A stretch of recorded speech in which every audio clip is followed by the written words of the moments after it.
My name is Chloe Roncone, and my Toulmin argument is about solitary confinement. I always thought it was interesting because I've been in criminal justice classes and everything forever now, and I've always thought the topic was interesting because I feel like it doesn't get a lot of attention. But basically, my claim is that solitary confinement negatively impacts the physical well-being and the mental well-being of the inmates in like short and long periods of time. And I added a subclaim in there, but I didn't include it in my essay really. It's just that solitary confinement is not beneficial for the inmate and imposes more bad effects than good, because in my research I found nothing but bad, not much good that comes from it. For my support, I was familiar with a few papers that I've referenced in the past, and the one I like, it's called The Body in Isolation, and it actually has a lot of evidence on solitary confinement and the effects it has. Like, one of my quotes is that it says people that are in solitary confinement, they have symptoms of increased psychological distress like anxiety, depression, paranoia, and aggression. And I wrote in my paper about how being in confinement can make these issues a lot worse, being in there. But I have a lot of support for my claim.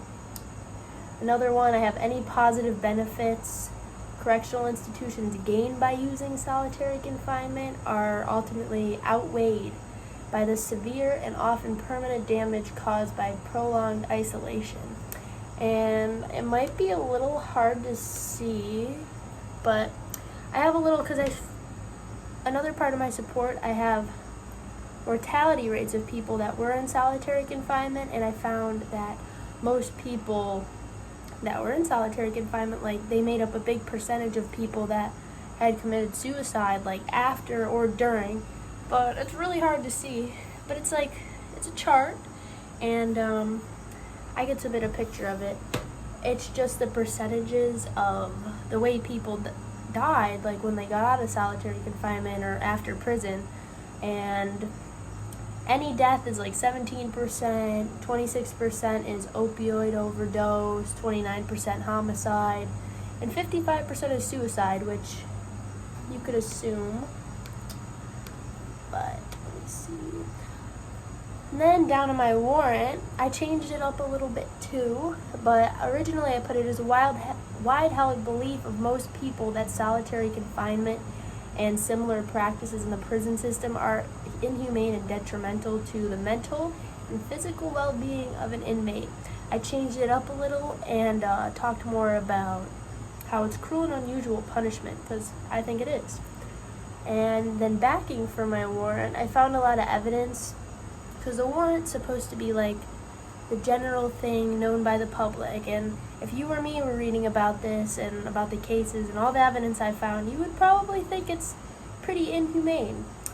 But some of the evidence I found, a quote from one of the authors, he relates solitary confinement in prison to like a chronic illness, and I used that in my paper because I thought that was interesting.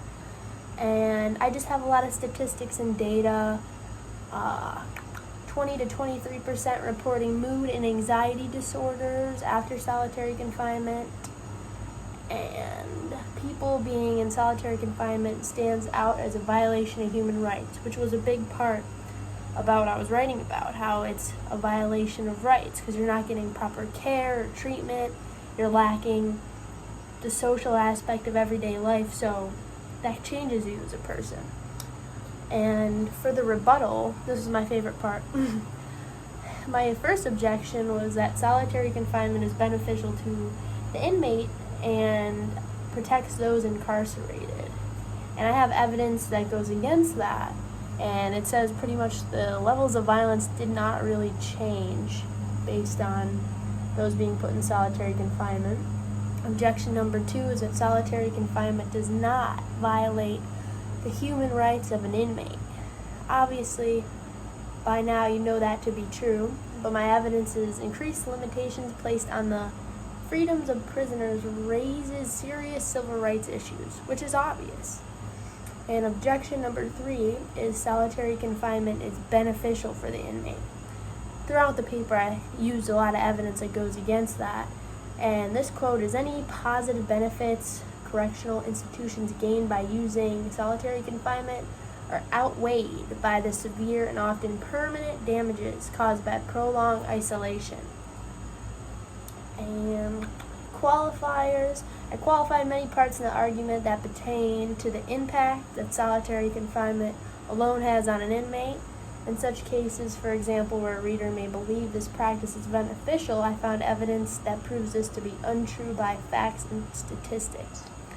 So basically, I found a lot of good evidence to support my claim because I believe that it's inhumane and cruel. And at the end of everything, it all ties in together to support the claim. Thank you.